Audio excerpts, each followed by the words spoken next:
ভাগ্নির আশীর্বাদ থেকে বিয়ে পর্যন্ত সব কিছুই কিন্তু নিজের হাতে করা। তো ফ্রেন্ডস, অনেক দিন ধরে ভিডিওটা দেব ভাবছিলাম, তো সময়ের অভাবে কিন্তু আমি ভিডিওটা দিতে পারিনি।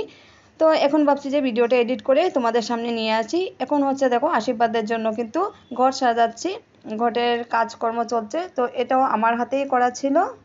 আর ফ্রেন্ডস, বুঝতেই পারছো নিজের বাড়িতে যদি বিয়ে হয় কতটুক মানে কাজের ঝামেলা বা ব্যস্ততার মধ্যে থাকতে হয়। এর ফাঁকে কিন্তু আমি একটু একটু করে ভিডিওটা করে রেখেছিলাম।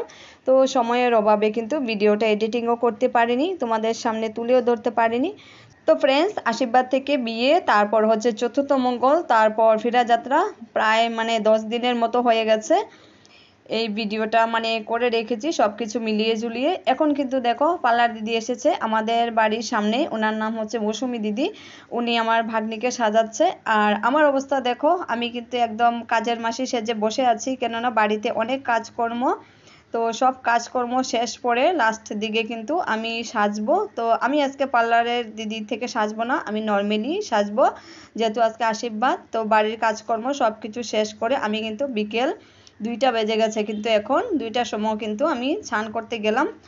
আর এখানে হচ্ছে দেখো আমাদের যেহেতু নিজস্ব পুকুর আছে, আমাদের পুকুর থেকেই মাছ ধরা হয়েছে, আলাদাভাবে আর মাছ কেনা হয়নি। তো এখানে হচ্ছে মাছগুলা কাটাকাটি করছে দেখো আমাদের আশেপাশে দিদি বা আত্মীয় স্বজন যারা এসেছে বাড়িতে, ওরাই বসে কাটছে।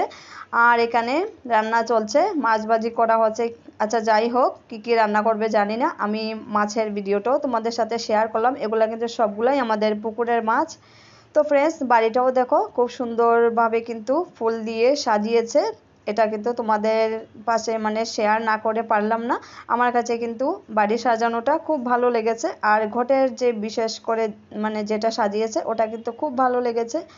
আর এই হচ্ছে দেখো আমি কিন্তু আজকে একদম সব কাজটা সেরে সিম্পলভাবে একটু সেজেছি, কেননা বাড়িতে লোকজন আসবে। আর ফ্রেন্ডস, বাড়িতে বিয়ে হচ্ছে, এটা কিন্তু আমাদের নিজস্ব গ্রামের বাড়ি। তো এই বাড়িটা বিশাল বড়, তার জন্যই কিন্তু বাড়ি বড় দেখেই মানে এ বাড়িতে ভাগ্নির বিয়েটা হচ্ছে। ভাগ্নির বাসাতে এরকম বড় জায়গা ছিল না, এর জন্যই কিন্তু আমাদের বাসাতে বিয়েটা হচ্ছে। তো ফ্রেন্ডস, এখানে তো কি কি রান্না করেছে আমি বুঝতে পারছি না, সবগুলো কিন্তু তোমাদের সাথে শেয়ার করলাম। তো রান্না কিন্তু প্রায় মোটামুটি শেষ হয়ে গেছে। আর ওয়েদারটা কিন্তু খুব গরম ছিল, রোদের তাপমাত্রাও কিন্তু খুব বেশি, তার জন্য কিন্তু আলাদা রুমের মধ্যে এই খাবারগুলো এনে ফ্যান চালিয়ে দেওয়া হচ্ছে, যেন খাবারগুলো নষ্ট না হয়, ফ্যানের বাতাসে সবজিগুলা ঠান্ডা হয়ে যাবে। আর এখানে হচ্ছে বাড়িটাও কিন্তু খুব সুন্দরভাবে সাজানো হয়েছে, একদম হোটেলের স্টাইলে। আর এখানে দেখো ফুলের যে সাজানোটা, একটা হচ্ছে কুঞ্জ সাজানো হয়েছে। তোমাদের কাছে কিরকম লেগেছে কমেন্ট বক্সে জানাবে। টাটা।